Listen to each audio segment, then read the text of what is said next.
ঠিক মানুষ ঠিক ততক্ষণ অবধি ভালো থাকতে পারে যতক্ষণ তার নিজের অনুভূতি নিয়ন্ত্রণ করার ক্ষমতা অন্য কারো হাতে না চায়।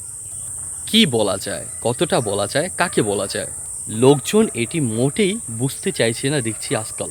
সেটা উল্টো দিকের লোকজন শুনবে কি না, মানবে কি না, সেটা ভাবার তো প্রয়োজন আছে। কথাগুলো কতটা যুক্তিযোগ্য সেটার হিসাব কে করে? সীমার ভেতরে থেকে বলাটাও কিন্তু একটা শালীনতার ভিতরে পড়ে।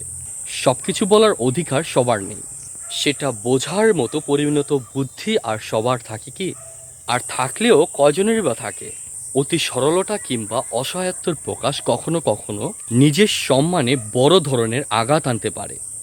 আপনি যত নিজেকে সস্তা হিসেবে মানুষের কাছে উপস্থাপন করবেন, মানুষ ততই আপনাকে নিয়ে উপহাস করতে থাকবে। শুধুমাত্র নিজের প্রয়োজনে যারা মানুষের আবেগ, বিশ্বাস এবং ভালোবাসাকে ব্যবহার করে তারা খুবই ভয়ঙ্কর। প্রয়োজন শেষে মানুষকে তারা অবমূল্যায়ন করতে দ্বিতীয়বার ভাবে না। কাছের মানুষ তো সে নয় যে সবসময় আপনার পাশেই থাকে, বরঞ্চ পাশের মানুষটি তো সেই যে আপনার থেকে অনেক দূরে থাকলেও আপনাকে একা থাকতে দেয় না।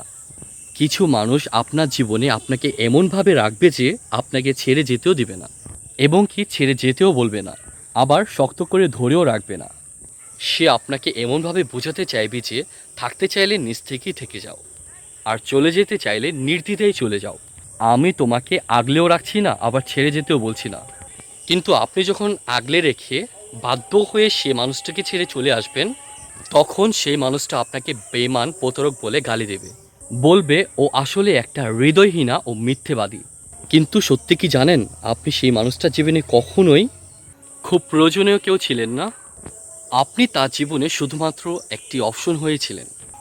যখন তার আপনাকে প্রয়োজন হয়েছে আপনাকে কাছে টেনে নিয়েছে, আবার যখন প্রয়োজন শেষ হয়ে গেছে আপনাকে ছুঁড়ে ফেলে দিয়েছে। সে তো আপনাকে পাশে রেখেছে তার ইচ্ছে মতো, যখনই তার ইচ্ছে হয়েছে তখনই আপনাকে পাশে রেখেছে। কিন্তু আপনার যখন তাকে পাশে পেতে ইচ্ছে হয়েছে আপনাকে ছুঁড়ে ফেলে দিয়েছে, কারণ সে কখনোই আপনার পাশে থাকতে চায়নি। শুধুমাত্র কিছু সময়ের জন্য আপনাকে পাশে রাখতে চেয়েছে, যেটা শুধুমাত্রই তার প্রয়োজনে। তাই কারো জীবনে অপশন হয়ে থাকাচ্ছে তাকে ছাড়াই একাতি পথ চলাই ভালো। তাহলে হয়তো কারো কাছে কোনো আশা থাকে না, আবার নিরাশা হওয়ার ভয়ও থাকে না।